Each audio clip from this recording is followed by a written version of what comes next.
بسم اللہ الرحمن الرحیم۔ السلام علیکم ورحمۃ اللہ وبرکاتہ۔ پیارے اسلامی بہن بھائیوں، کیا تم آزمائش میں ہو؟ دل میں بے چینی ہے، ایسا لگتا ہے جیسے ہر طرف اندھیرا چھا گیا ہے۔ کبھی کبھی دل چاہتا ہے کہ سب کچھ چھوڑ کر کہیں چلے جاؤ، جہاں کوئی غم نہ ہو، کوئی فکر نہ ہو، کوئی درد نہ ہو۔ تو رک جاؤ، یہ ویڈیو آپ کے لیے ہے۔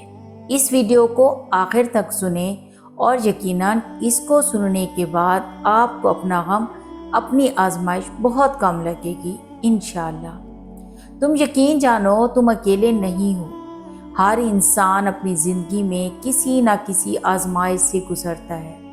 کسی کی ماں بیمار ہے، کسی کا باپ بستر مرگ پر ہے، کسی کے خواب ٹوٹ چکے ہیں اور کسی کا دل ٹوٹ چکا ہے۔ لیکن اے دل برداشتہ انسان، یہ آزمائش تم پر کسی عذاب کی وجہ سے نہیں آئی، بلکہ اللہ تمہیں خود اپنے قریب کرنا چاہتا ہے۔ جیسا کہ اللہ تعالیٰ نے قرآن پاک میں فرمایا ہے، کیا تم نے یہ سمجھا تھا کہ جنت میں ایسے ہی داخل ہو جاؤ گے بغیر اس کے کہ تم پر وہ حالات آئیں جو تم سے پہلے لوگوں پر آئے؟ اللہ کے نبیوں پر بھی آزمائشیں آئی تھیں۔ حضرت ایوب علیہ السلام سالوں بیمار رہے۔ حضرت یوسف علیہ السلام کو اپنے بھائیوں نے کنویں میں پھینک دیا۔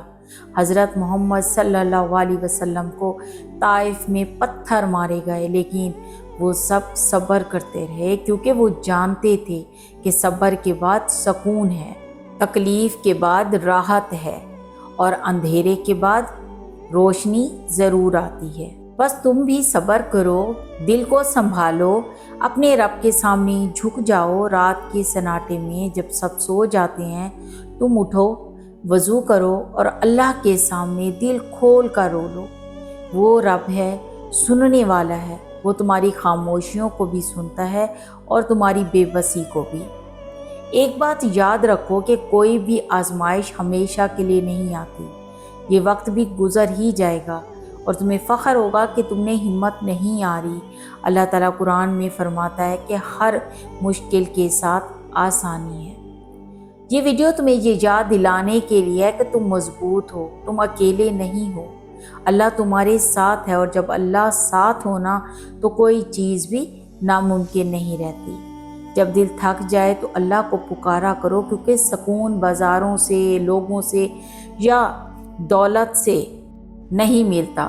سکون تو صرف اللہ کی یاد میں ہے۔ اللہ تعالیٰ قرآن پاک میں فرماتا ہے، سن لو، دلوں کا سکون صرف اللہ کے ذکر میں ہے۔ دنیا کی 1000 نعمت بھی آپ کو سکون نہیں دے سکتی۔ جو سکون آپ اللہ کو یاد کرنے سے حاصل کرو گے، تو بس ضرورت ہے اللہ پر بھروسہ رکھنے کی۔ اللہ تعالیٰ انشاءاللہ ہر چیز بہتر کر دے گا۔ ویڈیو پسند آئی تو جاتے جاتے لائک بھی کرتے جائیں اور کمنٹ میں الحمدللہ بھی لکھتے جائیں۔ جزاک اللہ خیرن کثیر۔